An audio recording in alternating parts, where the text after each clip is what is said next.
सहना vavatu सहनौ भुनक्तु सह वीर्यङ्करवावहै तेजस्विनावधीतमस्तु मा विद्विषावहै ॐ शान्ति शान्ति शान्तिः गुरुर्ब्रह्मा गुरुर्विष्णुः गुरुर्देवो महेश्वरः गुरुरेव परं ब्रह्म तस्मै श्री गुरवे नमः तस्मै श्री गुरवे नमः.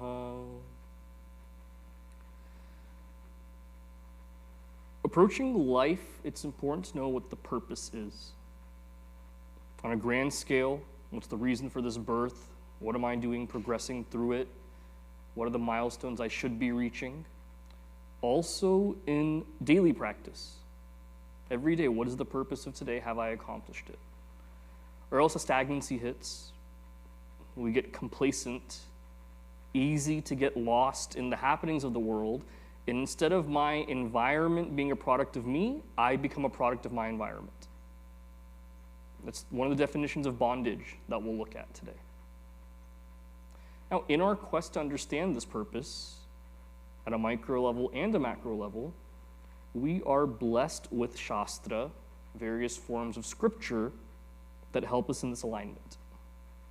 Turning towards what's important, methods to find that as well.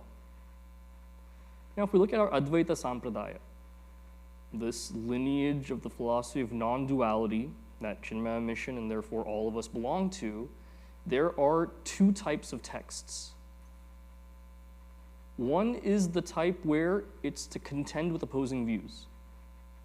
Different philosophies that have their own ideas of what bondage is, of what liberation is, of what jiva is and the jiva's purpose. What is Ishvara from a definition standpoint? What is the purpose of having this jagat? Many differences, some minor, some major, that makes up different philosophies. So one layer of text that we find deal with contending with these opposing views, logically showing why they're invalid, to point at the truth of the Upanishads. The text we look at today is of the second variety. The second variety is an ease of understanding of one's own philosophy. What are the tenets that are given? What are the processes to realize that truth? What are those pitfalls along the way to watch out for? Etc. All of these ideas. Now, the text we look at today comes from one chapter of a beautiful compendium on Advaita Vedanta called Pancadashi. Pancadashi means 15. This text is comprised of 15 chapters by one of the greatest gurus in our entire lineage, Sri Vidyaranya Swamiji. Vidyaranya Swamiji was born as Madhavacharya. Not Madhvacharya, that's of a different sampradaya. This is Madhavacharya was his name originally. Now, he was the second, I believe, of 3 children. And his younger brother and older brother are great stalwarts in their own right. So much so, and this is true, his younger brother was his own guru. Can you imagine that? Imagine your younger sibling being your guru, guiding you adhyatmically. We could never imagine it. That's the caliber of this family. Now, the beauty of Vidyaranya Swamiji is, we know him as that name now, he only got that name at the age of 75, ascending to be the Shankaracharya of the Sringeri Matha. Before then, he led an impactful, colorful life in the political sphere, where with the impending invasions of the Mughal Empire and so many other hostile forces coming into Bharata, in the southern part of India, what is now Andhra Pradesh, Telangana, Karnataka, that whole triangle, that region right there, there was a flourishing empire called the Vijayanagara Empire. So the Vijayanagara Empire was created by 2 brothers, Harihara and Bukka, in the late 1300s, early 1400s, around that time. The one who inspired them to leave the Muslim army and to set up their own kingdom was Sri Vidyaranya Swamiji. So he said, we need to have a Hindu kingdom, and if we study Vijayanagara in depth, I may do a series on that at some point. That was how a true kingdom should be run, and it was devised and completely handled that way. The prime minister was this Madhavacharya, before taking renunciation. So that is the complete idea of what a guru is. Where you look at adhyatmically guiding people to the truth, at the same time facilitating growth so that in daily life, a Hindu can thrive in a kingdom. Beautiful facets we see from all sides of this great guru. Now, what text did he come with? Many prakarana granthas that he's written. Drigdrishya Viveka is one of them. Going into this construct of understanding what is that relationship between objects of the world, the seer of the object, how does understanding that take me to the truth? He's also written Jivan Mukti Viveka, an advanced text going into what is the nature of the person who is realized, how do they comport themselves, how do they come to that knowledge, how do I know I am at that precipice of understanding what this truth is? He wrote Sarva Darshana Sara Sangraha, a text where he put 16 different schools of thought right next to each other, refuting each one of them using a different philosophy, culminating in the Advaitic truth. So logically going through each layer, and like dominoes falling, one philosophy defeats another until there's only one left standing at the end. He's gone through that exhaustive treatise there. He wrote Anubhuti Prakasha. Anubhuti Prakasha is beautiful in that it details 10 to 12 major Upanishads. And the structure that it's written in, the first verse of each set of 2 verses is a doubt or an objection. The second verse right after it resolves whatever that previous objection is. And like that on all the major Upanishads, there's about anywhere from 50 to 100 shlokas, sets like that on each topic of the Upanishads. He also wrote Shankara Digvijaya. Shankara Digvijaya is how we know everything we know about Bhagavan Sri Adi Shankaracharya Ji. His entire life. In 32 years, how he spread this philosophy. Establishing mathas in all 4 cardinal directions of Bharata. Traveling the length and width of the country so many times, simply with this one purpose of upgrading what we know about the religion to fit the modern times, showing the supremacy of what the Upanishadic knowledge is. When the Bauddha Darshana, Buddhism, had ravaged and infiltrated the entire Bharatavarsha almost, he helped reestablish what the truth of Sanatana Dharma was. And that's carefully, painstakingly documented by Sri Vidyaranya Swamiji in Shankara Digvijaya. So glory to the Acharya. His magnum opus, perhaps the most famous of all of his texts then, is Pancadashi, where 15 chapters, and if we look at it in sets of 5 chapters each, we find that the first 5 chapters deal with Sat, the existence principle. How do I know I exist? What does that existence mean? What are the ramifications of not knowing this knowledge? Everything is exhaustively gone through there. Next 5 chapters, chapters 6 until chapters 9, that goes through an exhaustive analysis of Chit, that consciousness principle. Painstakingly analyzed. And finally, the last 5 chapters, 10 through 15, 10 is what we're looking at today, is about Ananda. Now, there's elements of all 3 peppered throughout the text, but this is one kind of a breakdown that's given. And the beauty of Panchadashi is, unlike many other texts, every single chapter can be studied as its own grantha, complete in its own way, without having to go through all the previous chapters. A thought will begin in the beginning of the chapter, and it'll get resolved near the end. So there's no worry about having to go in order or going through preceding chapters in any way. And the chapters vary in so many ways as well. The first chapter goes through the knowledge we find in texts like Tattva Bodha and Atma Bodha. What are these 3 bodies we're dealing with? Sthula, Sukshma, Karana. What is Avasthatraya Viveka, where we go through waking, dream, deep sleep? All of that is gone through at a basic level. Some texts in chapters in the text, like the 7th chapter, Tripti Dipa, goes into various questions that arise. Why can't there be two consciousnesses? Why is it only one? How do I know that this chidabhasa, meaning inner instrument, is purified, ready for this knowledge? All of these things are gone through. And that text is about 298 different shlokas. Then you'll find a peculiar chapter like the 5th chapter of this text. The 5th chapter is only 8 shlokas long. Deals with 4 well-known Mahavakyas and goes into what the meanings of these great sayings are. So like that, it's a very eclectic text in that way. Now, what is the beauty of this specific chapter then? Let's take a time out and look at how we analyze in Vedanta. When we learn math, division, for instance, when we teach children, even if it's a simple thing like 10 divided by 2, you still put the 10 and then the 2 on the side, and you say 2 times what number equals 10, you put the 5 up. You do that whole process like that. Now, this is something that can easily be memorized, but a process is put in place so that when you have to do 1,048 divided by 12, for instance, that can't be mentally done.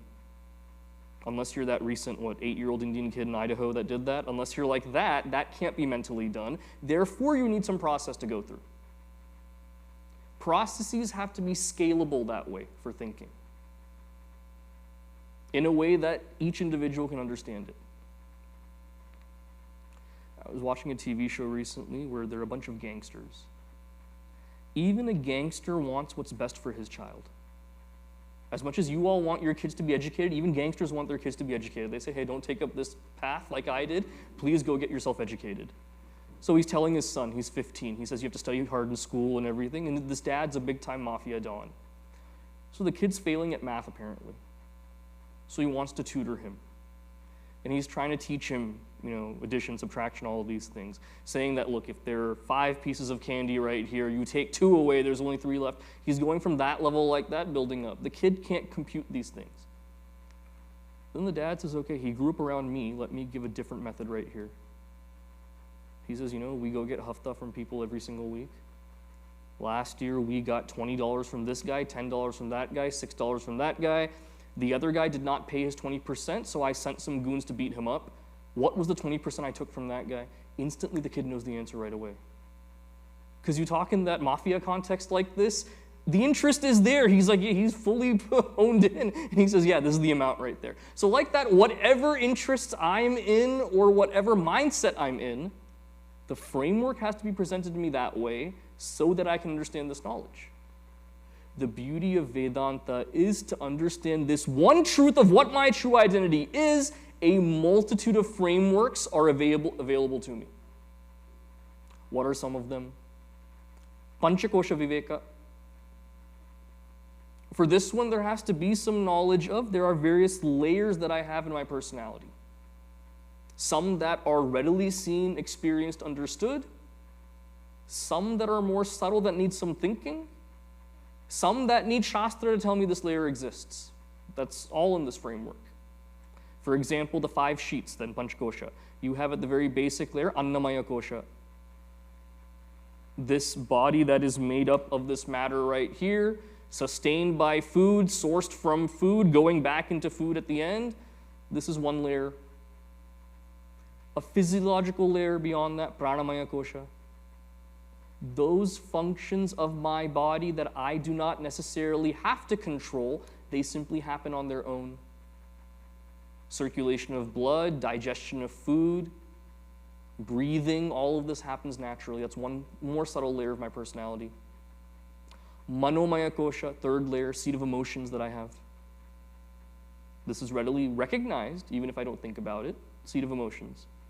Separate from that layer, even more subtle, if emotions is one layer, knowingness and clarity and seat of decision-making is one more layer beyond that. Vijnanamaya Kosha. Finally, what does Shastra tell me? There's one more layer above that as a part of this whole system. That layer is where my desires are percolated, likes and dislikes become desires there, happiness is experienced there on that highest level. Anandamaya Kosha, that most subtle layer, 5th one right there. So through this framework, understanding subtleties until I get to what that true identity is. That's one framework of thinking. Another is avasthatraya viveka. One that is beautiful because it is readily experienced by us. It doesn't need any kind of special qualification to understand. We all go through waking, dream, deep sleep. Therefore, unpacking each of these, what happens in each of these layers, access that I have to my body and mind in each of these layers, thereby surmising that my identity must be something separate from all three of them. One framework of understanding.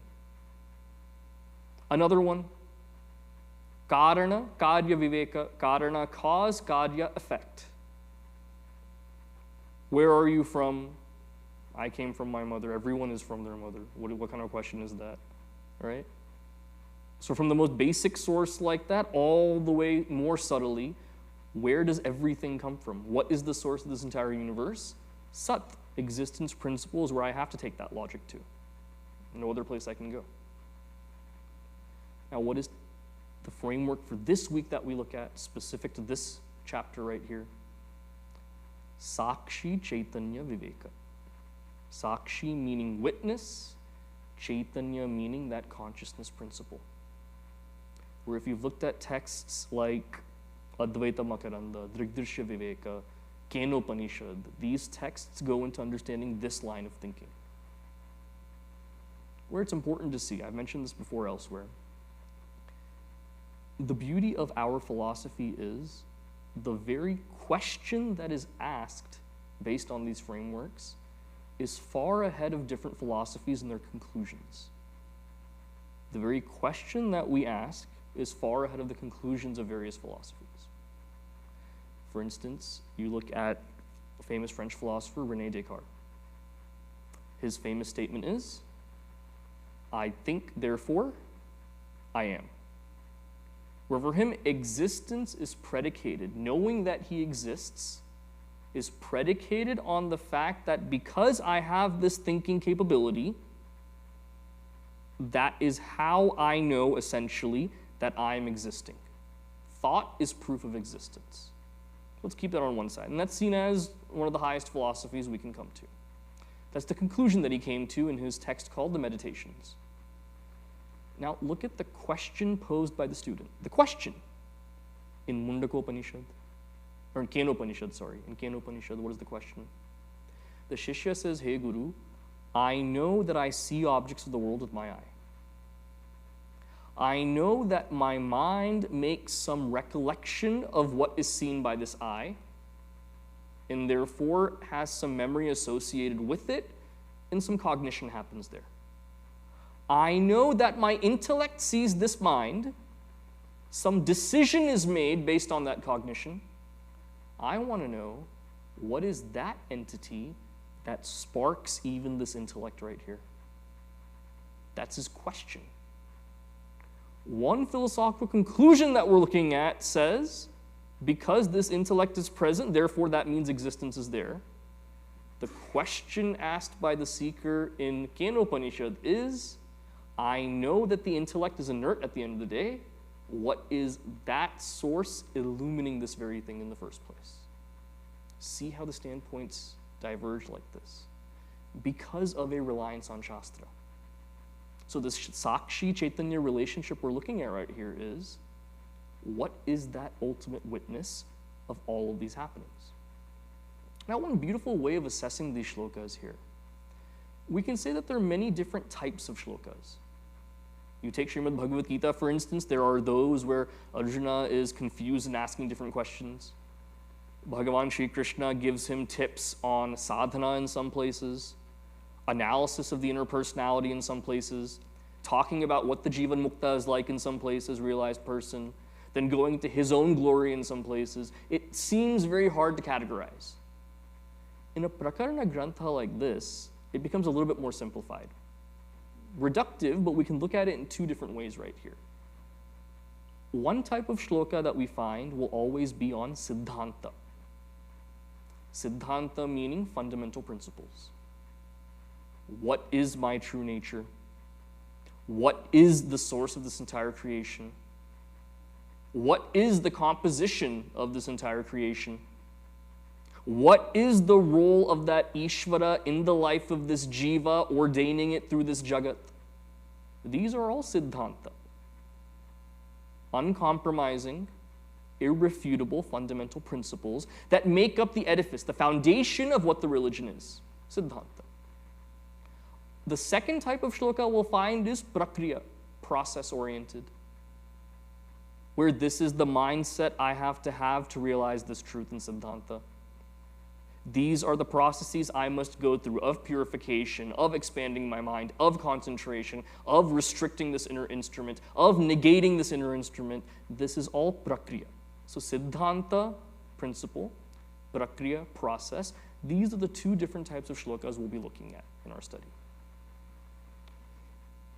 Now, having gone through all of that then, let's look at what this first shloka is. And I'll just chant each shloka. We won't have time for me to parse every word and go through like that. I'll give the main idea, building us up to each of these concepts.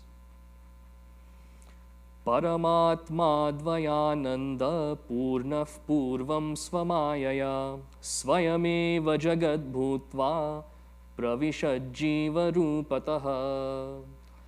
Paramatma dvayananda. That Paramatma that is non-dual, of the nature of bliss, supreme, of existence. That entity became this entire creation. Objection right away, how is that possible? For there to even be this creation, which is a cause, which is an effect of a cause, which has so many parts and functions to it, how can you say that comes from one non-dual source that has no attributes whatsoever? One simple answer we come to is Maya. That is the only answer we can come to. Maya, in its most basic definition, a magical power that we cannot understand. From the standpoint of me and you as jivas, anirvachaniya, that which cannot be touched by any kind of logic. That is Maya. In this case right here, what's given? Swayameva jagat bhutva. Maya is used swayam eva, only by oneself, meaning that Ishvara, wielding the power of that Maya, created this entire universe right here. Now, one other specialty of various texts that we see. There's a triad that's there we have to understand. Jiva, meaning me as this individual. We'll define what that is later here. Ishvara, that Bhagavan. Jagat, this world. For any kind of inquiry that we go into for the truth, we have to start with this triad. And every text will start with one member of this triad to analyze first. Has to analyze all three eventually. Starts with one, in this case, Ishvara, and that Jagat is where we're starting. The question to ask ourselves at this point is it that there is the world because I exist? Or do I exist because the world exists? Who says I exist because the world exists? World is there. I came out from that world on one great day. I will go back to the world on one great day, but I came out on one great day. I am a product of that world. Who says world exists because I exist?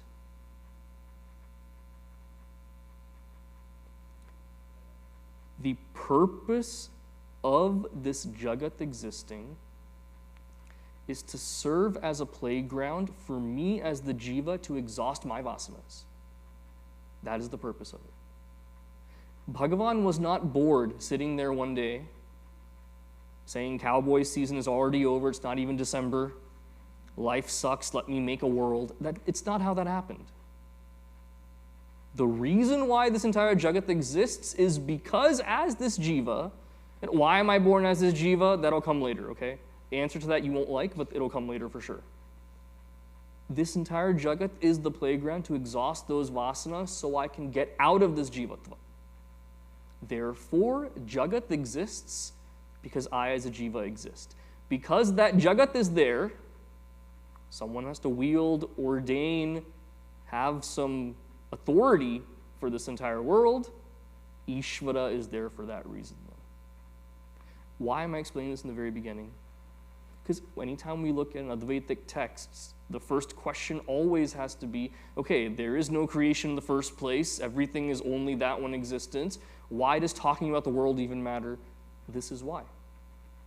As a jiva going through all the problems and everything that I have, I need to understand, why am I in this situation? What is the way out of it? And sometimes the questioning goes to, okay, why did this jiva even come about as this individual? Who was the first jiva? All of this.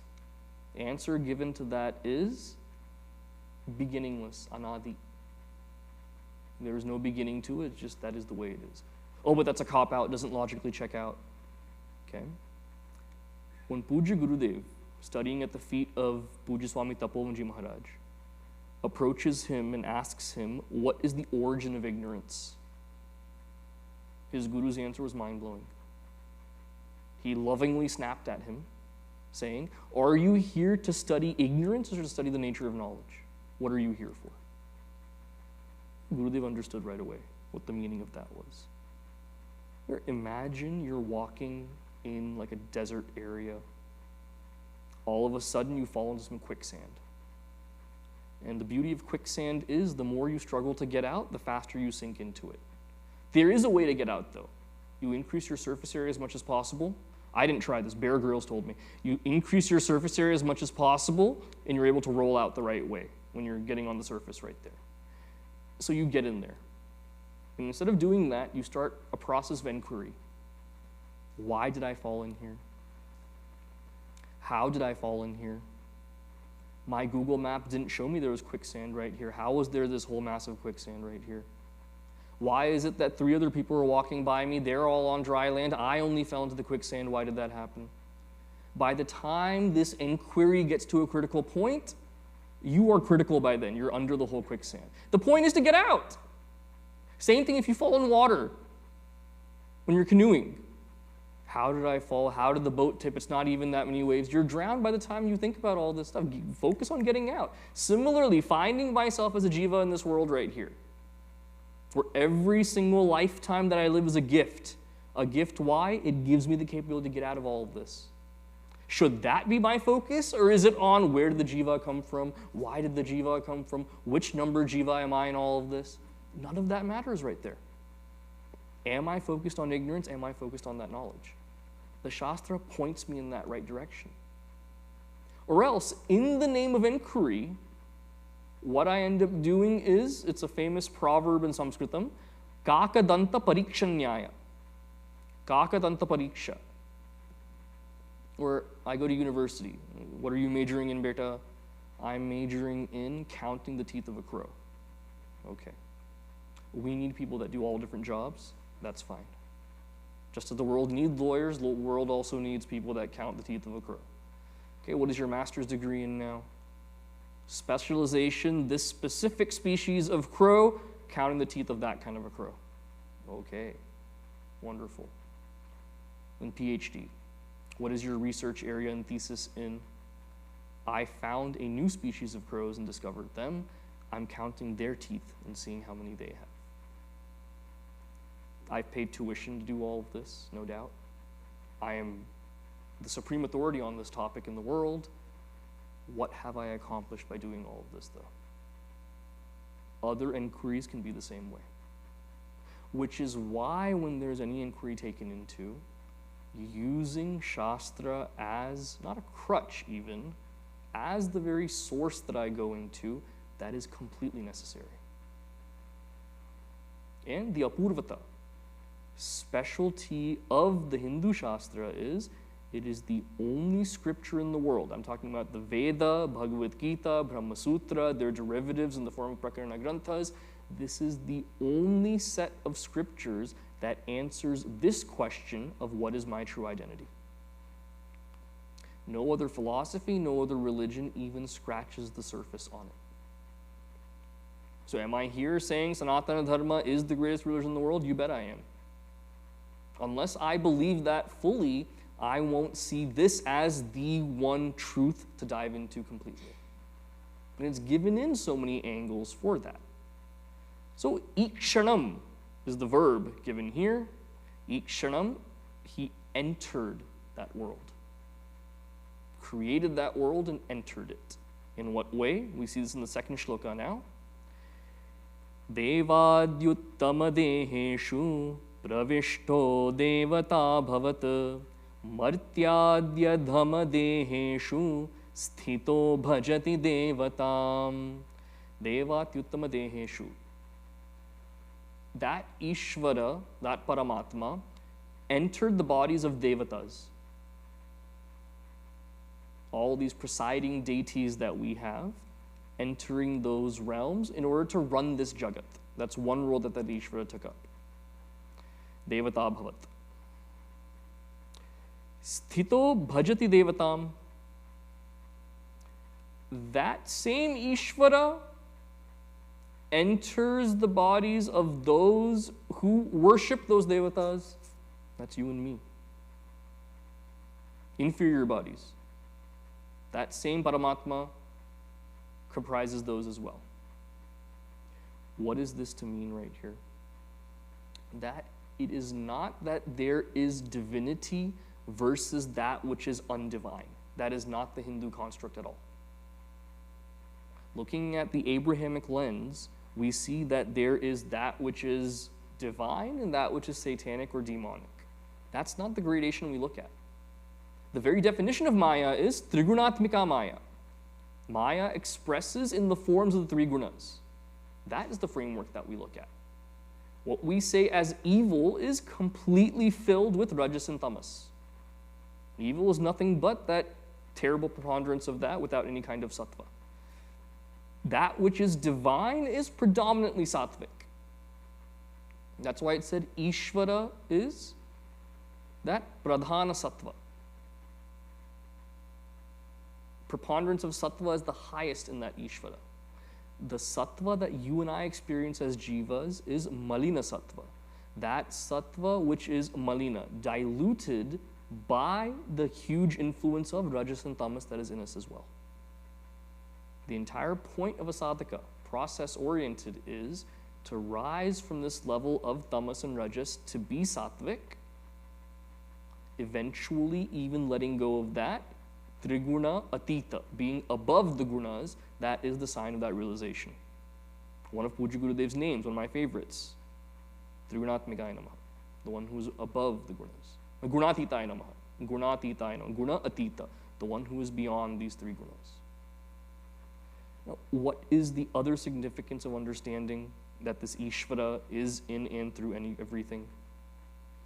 Because one hard concept to grapple with at this point is, how does that one entity express as so many? This is where the age-old debate comes in. How do we label Sanatana Dharma? Is it monotheistic? Is it polytheistic?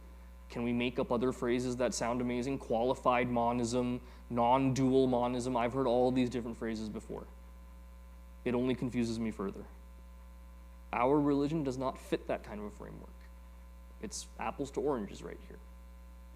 The Sanatana Dharma construct that's created here is there is that one source pervading in and through everything, the wielder of those gunas that is responsible in and through everything.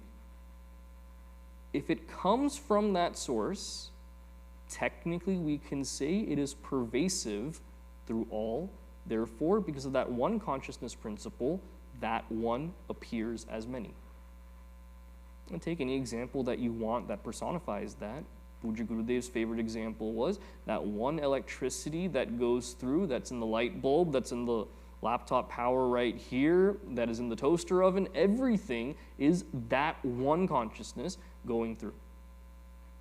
As Bhagavan says in 7th chapter of Bhagavad Gita, Sutre Manigana Iva. I am that sutra, that one thread going in and through everything.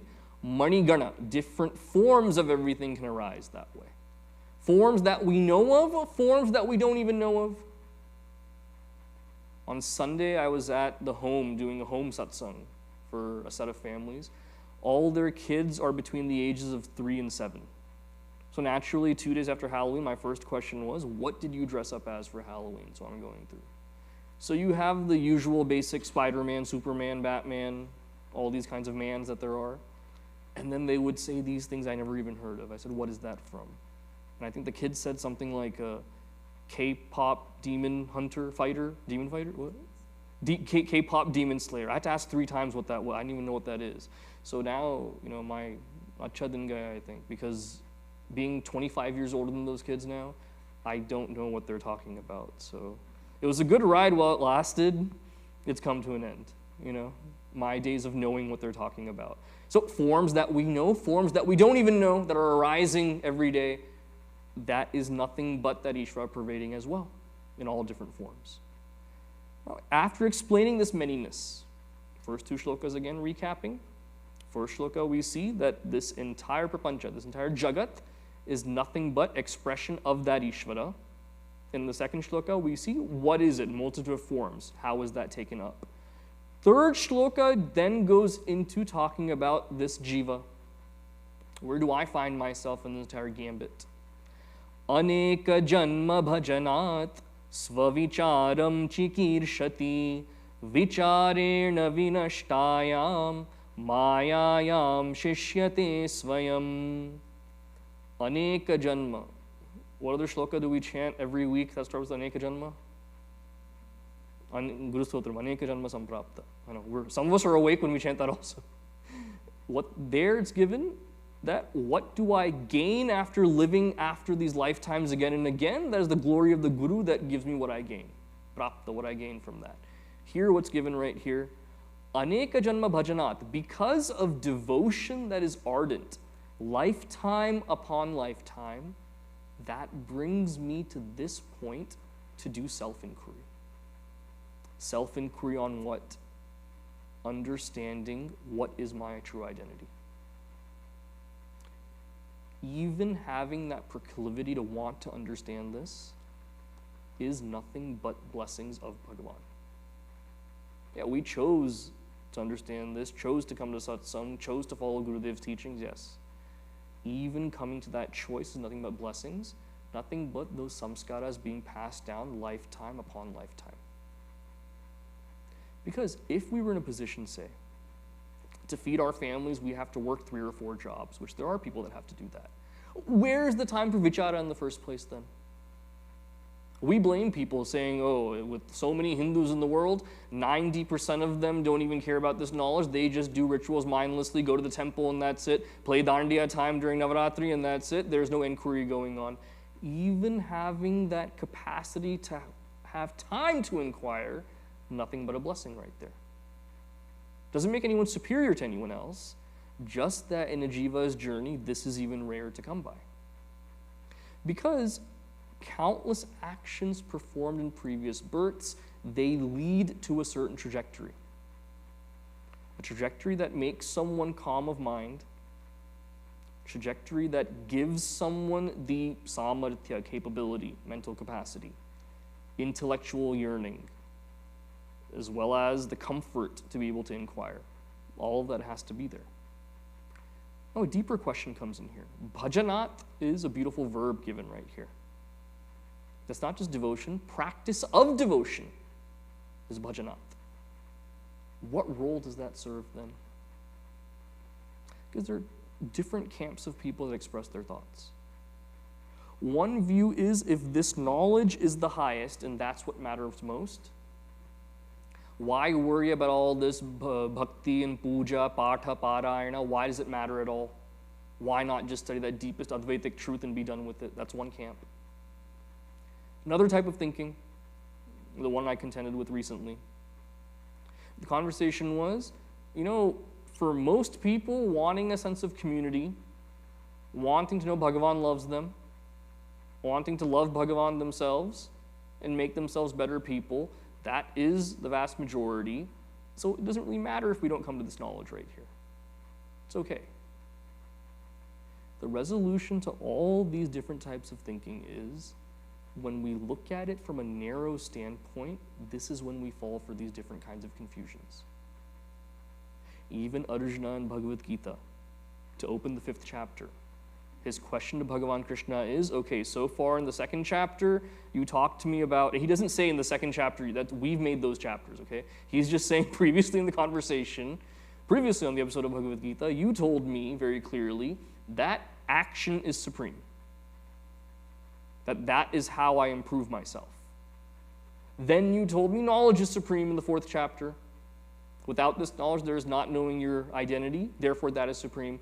Tell me which one is better now. You said both are the best. Which is the bestest then?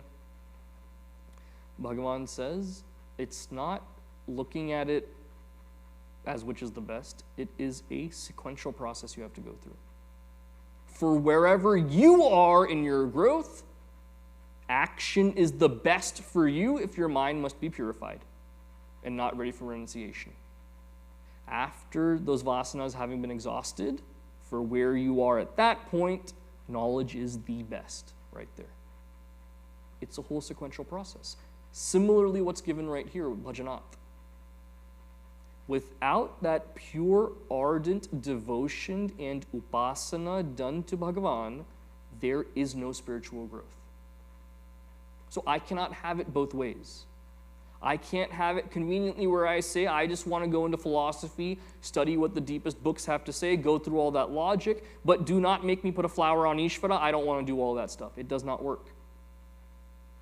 As much as the head has to be involved, the heart must be involved as well. No way around it. Because the purification of this inner instrument only happens through that process of bhakti. Why? And no other process? Because to go from that tamas to that rajas to that sattva, holding on to that feet of that Ishvara is the only way I rise in that process. There is no other way but that. So the question comes up often. That's why I'm addressing this. In these home satsangs that I do, one common question across the board from adults is, why can't I just call myself a Hindu and say that I believe in the philosophy and values? Why do I have to go through that ritualistic action, have an Ishtadevata? I see all of that as just encumbrances. Those are not shackles. They remove the shackles that I have. If I am to see this entire creation as that Paramatma, instead of it existing as some abstract idea in my mind, when I have a name and a form associated with it, that this is my Krishna, my Rama, my Shiva, seeing the entire creation as that, there's a connection built with that idea even more. So everything has a purpose. Every single layer and step has a purpose right here. So by that inquiry, vicharena vinashtayam mayayam shishyate svayam. I understand that this maya, vinashyati, maya is destroyed, shishyate svayam. That self is all that remains in that process. So we saw the first two shlokas had to do with siddhanta principles. This third shloka goes into prakriya. What is that process that is involved? Now, there's a question that arrives at this point, one objection.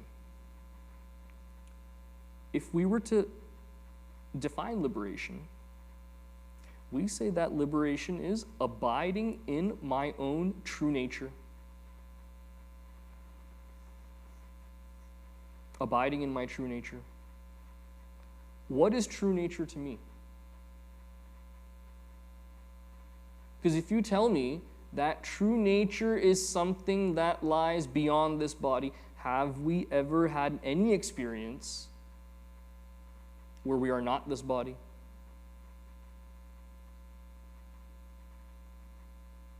I mean, without, sutta and everything put aside, have we ever had an experience where we can say we're not this body? It's not possible. Have we ever had any experience where we say we're beyond this mind? Even if you bring up deep sleep and say there's no connection to mind at that point, even then, whatever that experience is, we don't know. So experientially, anubhuti, how can we say that my true nature is abiding in something beyond all this? This is where the Shastra comes in again. Fourth shloka. Advayananda rupasya sadvayatvam cha dukkhita bandhav prokta svarupena sthitir muktiritiriyate. Beautiful words. Sthitir muktiritiriyate. Abiding in the own nature is said to be liberation, So if we're defining that as liberation, to understand and surmount that question of I haven't felt, I'm not this body and everything, we have to define what bondage is right here. Advayananda rupasya.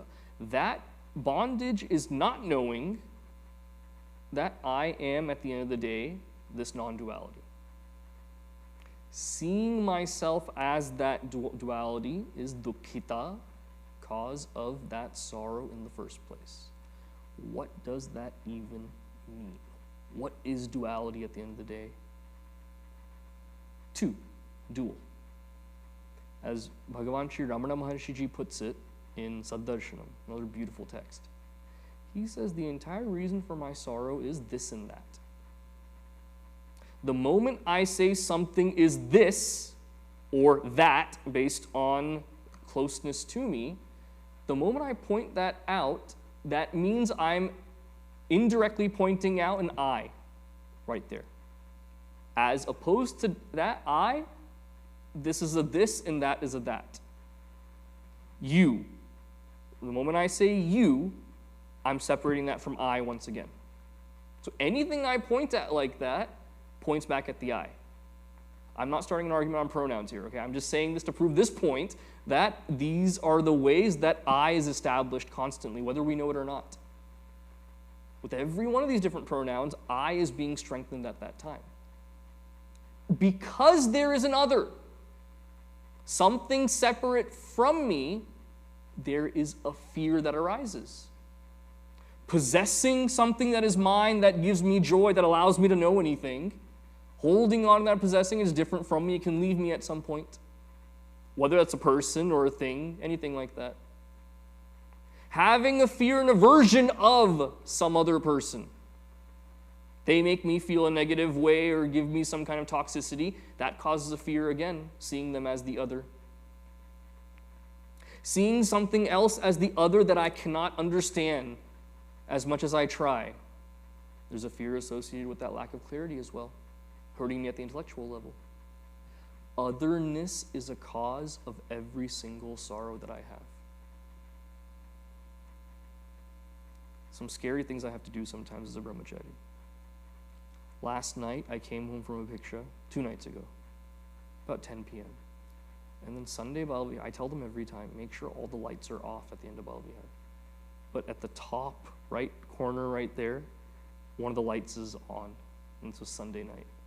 Now, if I don't see it, I can just go to my house and sleep. If I see it, though, I have to, go in and do something about it. And there's no one else here at that time. So, 20,000 square foot building. You know how scary it is to walk in here alone in the dark? I'm 32 years old. I know I shouldn't be scared. There's an alarm system, everything. Still, that fear is there. So I turn my phone light on, run all the way up there, say a special prayer at the temple on my way as I'm running up there, turn that light off and jump out of the building as soon as I can. That darkness hides anything that is here. That fear of the unknown is a big factor. Especially in a vast area like this. It's a big factor.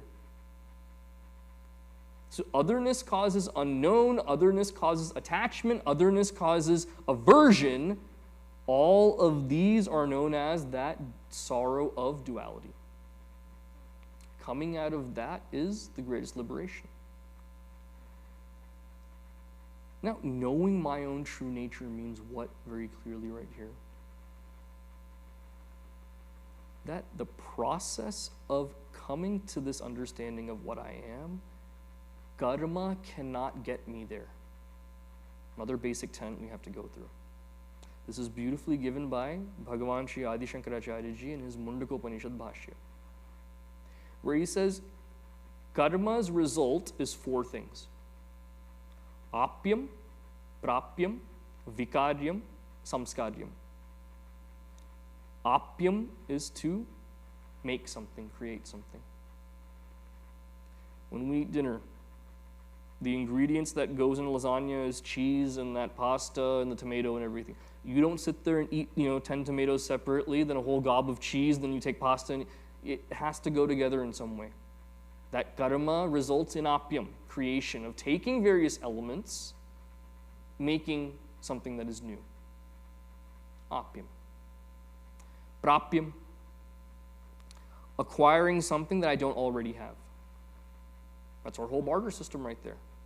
It started with, I'll give you 2 of my cows if you give me cement to build my house. Now we've evolved into, I will give you Bitcoin that is untraceable, and you will give me something that is offshore on a Swiss account somewhere. Right? We've evolved in that way. So prapyam. Third is vikadyam, transforming something. I heat up a giant bowl of milk.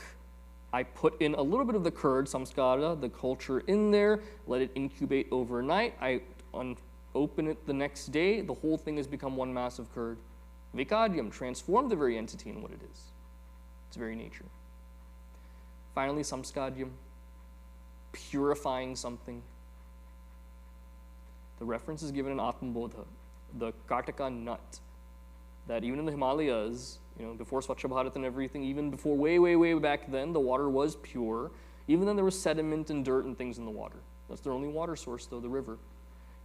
They'd get a full pail of that, put the Kartaka nut in there. That nut catalyzes some kind of reaction. All the sediment settles down. They strain that water, and then it's fine for consumption. Samskadyam, purifying. That karma purifies that water. Now, using that 4-way test, this is what karma can do. Is mukti, liberation, the product of any of these 4 processes right here? Results of karma. Apyam. Am I creating my liberation? It's not created. Abiding in my true nature is not some manufacturing that I can do. It was always there. Maya, that ignorance is what veiled it. This knowledge uncovers that. That's all it is. There's no other creating anything. Prapyam. Am I acquiring something I do not currently have? I did not have this identity, then I went and got it. Is it like that? You can do that with some identities. They gave me yellow clothes and said, you are now Hari Chaitanya. It's possible. You can assume an identity. Isn't this just assuming an identity I don't have? No, this was an identity I always had, though. The assuming was putting on my name and everything like that before was the assuming that was going on. That's the result of delusion right there. So apyam, it's not created. Prapyam, this is not something acquired that I don't already have. Vikadyam, am I changing anything to come to this identity? You're lifting that ignorance. Aren't you changing that, though, when you're lifting that ignorance away? If that ignorance is something that is false that was covering me, what's the question of changing this very entity? We're eradicating this entity, if anything. This idea that I am this body, mind, intellect, all of that is being thrown in the trash. Nothing is being morphed here. I'm just ripping it all away. There's no change taking place. Samskadyam. This is the tricky one right here. Purification. Does purification give liberation? I've heard priests say in temples, you do this one yaga or this one yatra or this one process, all sins are completely washed away. You are guaranteed moksha. I heard one priest say that. He said donation of $1,001, but if you give that, moksha is guaranteed, he said. Ganga snana means all sins are gone as well, doesn't it? Doesn't that mean purification gives liberation? Purification of mind is a requirement to set me up to receive this knowledge. That's the most that it does. Because this knowledge illuminates what my mind is currently, illuminates what that identity is. I have to do the work of cleaning out this mind to get to that point. So samskaryam is necessary as a karma. That does not give me liberation, however.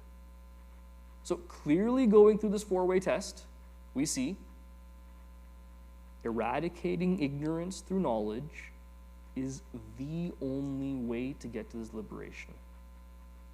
No type of karma done in various ways to various extremes in different peculiar ways, none of that gets me this knowledge. It's necessary in the process of a jiva. That does not give me this knowledge, however. Bondage only comes to an end when that Maya is eradicated. But then another objection comes up. Whether in Bhagavad Gita, Arjuna says this, or we see this in other places as well. People like Janak Maharaj, they got perfection through action alone, didn't they? Action alone is what got them to where they were. Ruling kingdoms the way they did, the knowledge and what they got. The 5th shloka answers this right here. Avicharakrito bandhaha vicharena nivartate tasmad jiva paramatmano sarvadaiva vicharayet.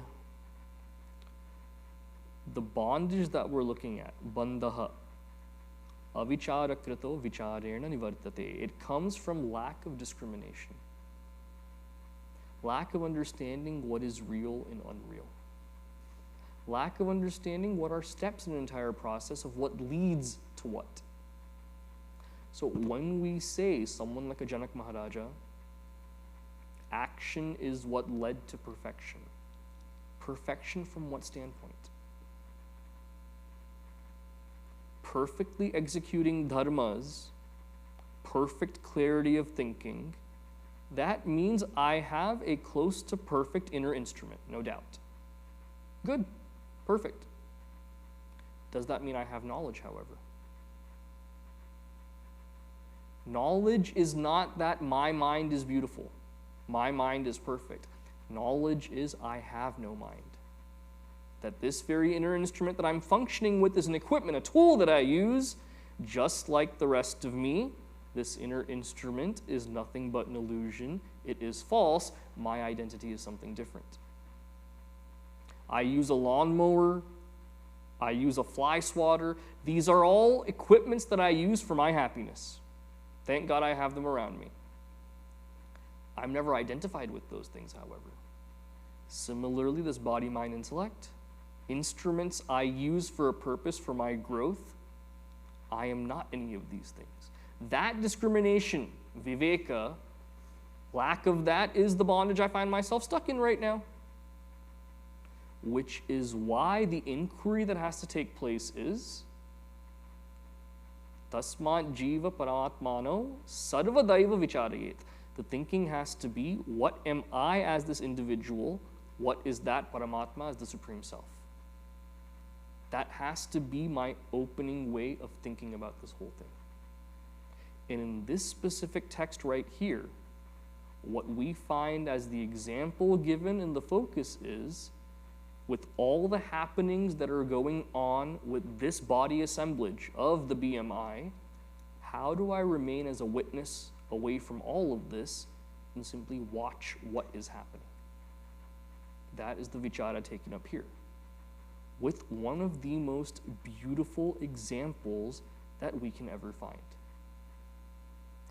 Where you go to any kind of performance, there will be a dance and music element right there. So starting from the outside coming in, first is the audience is there. Now, audiences are of different varieties. Even in sports, we find that. There's a tennis audience. Tennis, the rule is you can't talk and cheer during the point. You have to wait till after. Players have to concentrate. You go to a football game, that's not the culture there. Okay, you let the galleys fly when they're playing. When they're not playing, anything goes there. So different cultures of audiences. Musical performance as well, it varies on what the concert type is. You go to some kind of bhajan performance, you're not going to be cheering and dancing and everything like that. A rock concert, a rap concert, something like this, you're free to do all those things. And the singer has you sing half, you pay the tickets and go, they want you to sing half the song though. They keep putting the mic out there and then, auntie, uncle, they make everyone sing in the audience like that. So different types of crowds are there.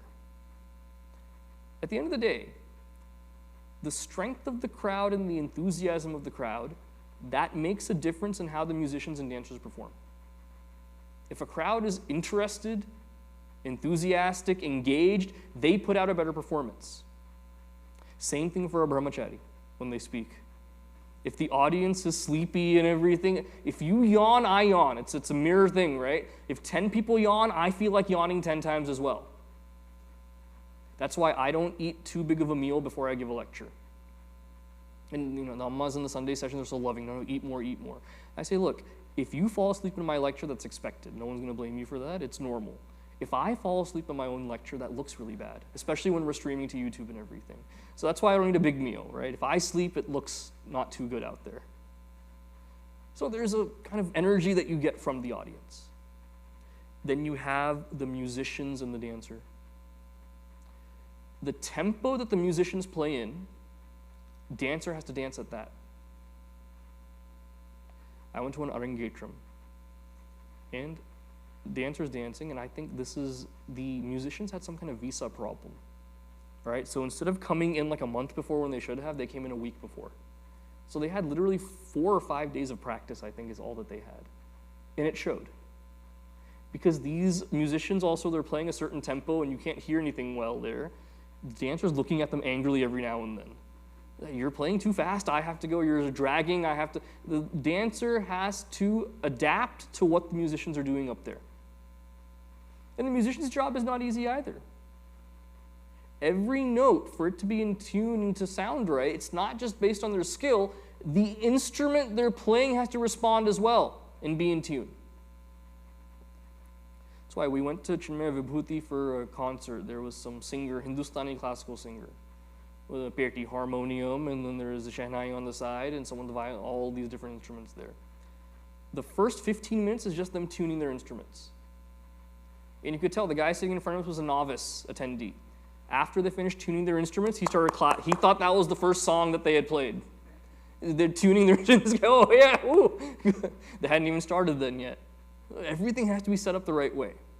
You have your audience, your musicians, your dancer. Then the whole shebang does not start, no matter who the audience is. The main patron, the Raja, has to be the one that's sitting in the audience for it to start. Without that one person, the whole thing doesn't happen. Like at our camps that we have at Mangalam, one of my memories of being a chick is the worst job you can have at a camp is giving the mic to the people to sing the bhajans. You have to beg people to sing. No one wants to. It's like coordinators that want these kids to sing Om Namah Shivaya in the beginning of the session. Every kid looks away. No one wants to do it. You have to force some kid or threaten them or bribe them or something like that. You all know the tricks. You know how to do it. But you have to do something to make them do it. So my job was to give the mics to sing a bhajan. And this one guy signed up, really good singer, wanted to sing. I gave him the mic. He took it. He's waiting. I'm saying, sing, dude, sing. He's just staring at me. I said, okay, come on, sing, sing. And then he finally tells me, Guruji's not here yet, so I'm not going to sing. I said, dude, the point is, he wants people singing when he walks in. What's the point? Once he comes in, he has to start speaking. So until that Raja, the main patron is there, some people, their mouths don't open right there. Doesn't happen. Until that main patron. And that main patron, the music will be according to their liking. Forget the rest of the audience, all right? They're there, they paid their tickets, whatever. We have to cater to that congregation of one right there. That's who matters the most. And you see that in some regimes, an entire culture of a land will change based on the whims and fancies of that one ruler right there. In Spain, for instance, the Spanish that they speak there, there's a slight difference in the accent spoken in Spain compared to the rest of the world. It's called a Castellano way of speaking, where there's no sa sound, it's tha. España is how they say. Do you know why that came about? One of their rulers, way, way back centuries ago, had a lisp. This is true. He couldn't say sa, everything came out of tha. Okay? Maybe the front 2 teeth were too big, or the tongue was too big, or too small also. It can happen different ways, whatever it is. I know this because I was once playing basketball, I got hit in the mouth. For the next 1 week, this whole lip area was swollen. That's how I was speaking. Maybe something like that when he was born. So that he would not feel offended, his entire cabinet and ministers, entire population of the city and later the country, they started speaking like him as well. And that stuck centuries later. Imagine that kind of support, huh? What a good support system he had like that. One ruler, an impediment that they have to not show that and highlight it, a whole culture has changed for centuries to accommodate that. That's how much weight that ruler carries. No matter how fat or skinny they are, that's how much weight that they carry. Now all of this goes on. This is the analogy used to talk about this assemblage that goes on in my daily life. The audience represents the sense objects. A multitude of them, varied in what they do, how they attract me, what kind of hold they have on me, the connection I have with them, all these objects of the world. People, places, things, it encompasses all of that. These musicians are those sense organs. They cater to these sense objects. If they're an audience that seems like they want to dance, these guys play faster as well. And you notice, especially with harmonium players, wherever the wah-wah comes from, that's the place that they face their instrument also. If it's coming from this way, wah-wah, they'll pretty much turn and they play for that side only, pretty much. That happens, right? So the sense objects have a hold on these sense organs right here. That dancer is the mind, manaha. Based on what the sense organs want, how fast their tempo goes, this mind responds in kind. When this mind angrily looks at those sense organs, meaning those musicians, to slow down or speed up, they follow suit right there. The mind can control those sense organs. But more often than not, the sense organs control the mind. But that mighty dancer, star of the show, mercurial and changing based on what the situation is, even that dancer, that mind, is subservient to that Raja, the patron. That is that ahankara, that individuality that's there. That when that individuality is there, everything else falls in line with what that ego wants. When that ego vanishes, everything else comes to a standstill right there. Sometimes that patron may not like one instrument, certain instrument. We all have that one instrument we don't like to hear. We would do, before Vadya Tarangini became an official thing, when I was in high school and college and everything, informally we'd get our instruments together, they'd ask us to perform somewhere. You'd have a few violins, you'd have a viola, flute, these cute, small, subtle instruments. But you can't say no to any kid when they really want to perform, right? It's open for everyone. This one guy used to come in with this damn bassoon, okay? That bassoon is like shehnai on steroids. It's like a giant instrument.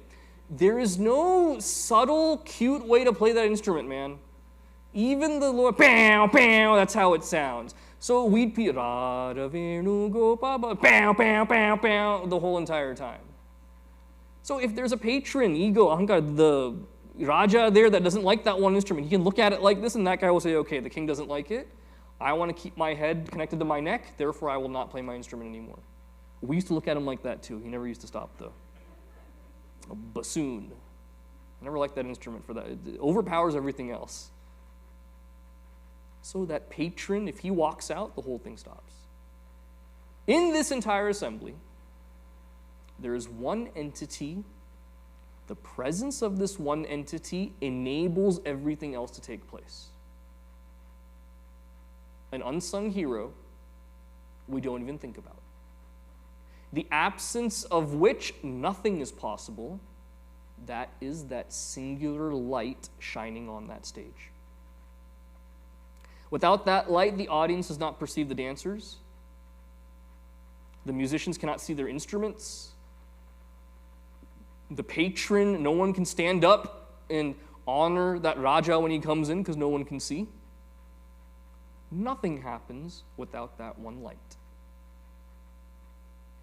The ending of this performance also, to say that this theater is empty, meaning the audience is gone, performers are gone, the patron is gone, to even say that they're all gone and not there, I need this light to be able to say that again. Presence or absence or change, anything witnessed solely by that one Sakshi light, that witness right there. If I look at my own assemblage, my sense organs, the sense objects I'm attracted to, the mind that I have, this ego dominating everything, even when all of those are put to rest, even when I step away from all of those, I am that Sakshi, the witness of all of these happenings. That is my source. That is that Sakshi Chaitanya Viveka, the root of everything. Now, in a performance then, when we attend one of these as an audience, in the car ride back home, we'll say, everyone was great, except for the bassoon guy, everyone played well. We'll talk about how great the dancers were, some of them were not in sync. We'll say, did you see the big guy come in? Celebrity sighting, when celebrity comes in and sits there. When he came in, when he left, all of that. How many of us talk about the light that was there and living the whole thing? That Sakshi is the one that's the most understated. Does my mind go there to understand what I am? So finally, what do we find in the 6th shloka today? Ahamityabhimantayah karta sautasya sadhanam manastasya kriye antar bahirvritti kramuthite. Ahamityabhimantayah. Whenever I think I am that doer. This entire example is nothing but doership. Sense objects around me, they make my sense organs have some kind of stimulation. Because of that, the mind is doing something. Because of that, the patron there is enjoying. Everything is movement-based right here. Mind is my instrument of action. Manastasya kriye. Because of this mind, kriya is happening. My mind's actions are internal and external. What is that supposed to mean? Internal meaning I think in various forms of the roles that I have. I take on roles of I am this, I am that. External in that, even what is not internal here, cognizing what's going on there, I have some memory, recollection, attachment to things outside my mind as well. Now, whether it's grounded in reality or not is not the issue right here. The issue is, when we saw a few shlokas ago, this whole idea of that duality and seeing things as the other, and that is what the cause of my sorrow is, all of that expresses as I am this or I am that. These various roles that I assume. Now the funny part is, for my growth as an individual, I need to assume these various labels. If I have kids, I am a father or I am a mother. If I get married, I am a husband or I am a wife. These labels are there for functional purposes. They should be there. They give me some kind of structure. They give me some kind of milestone, some kind of progress. How invested am I in each of these roles? What do I use that label for? When does that label become an encumbrance on me? When does it shackle and bind me? That is the whole journey to take as this jiva. Understanding what these layers are. I said this as a graduation speech recently. When I was a kid, at the library, I used to get the books, the Berenstain Bears. Your kids saw them as TV shows. The older kids like me read them as books before they were a TV show. Now, everyone in that city has names. I think Grizzly Bear's the mailman. Billy Bear's the car mechanic. It's always the same car he's working on. I don't know. Can you not fix that car? Does everyone drive that same car? I don't know what it is. Always the same stupid car he's working on. The family that's the central family, though, their names were different. Mama Bear, Papa Bear, Brother Bear, Sister Bear. Now, if they call you that at home, that's one thing. Everyone in the city calls them those 4 names only. Papa Bear's colleagues at work call him Papa Bear. Mama Bear's students at school call her Mama Bear. Brother and sister, same thing. The friends called him that also. My thinking at that time when I was 5 years old was, when Brother Bear gets married, will his wife call him Brother Bear? Like, Bhaiya, that's kind of weird, isn't it? So their roles stayed static their entire lives like this. You and I are different. When we become employees, we don't stop being students. When we become parents, we don't stop being children to our own parents. What are all these rules? How do we abide by them the right way, utilizing them the right way without getting bogged down? That is the journey to take. That is where we will start tomorrow. Om Purnamadav Purnamidam Purnat Purnamudachyate Purnasya Purnamadaya Purnameva Vashishyate Om Shanti Shanti Shanti Harihi Om Shri Gurubhyo Namaha Harihi Om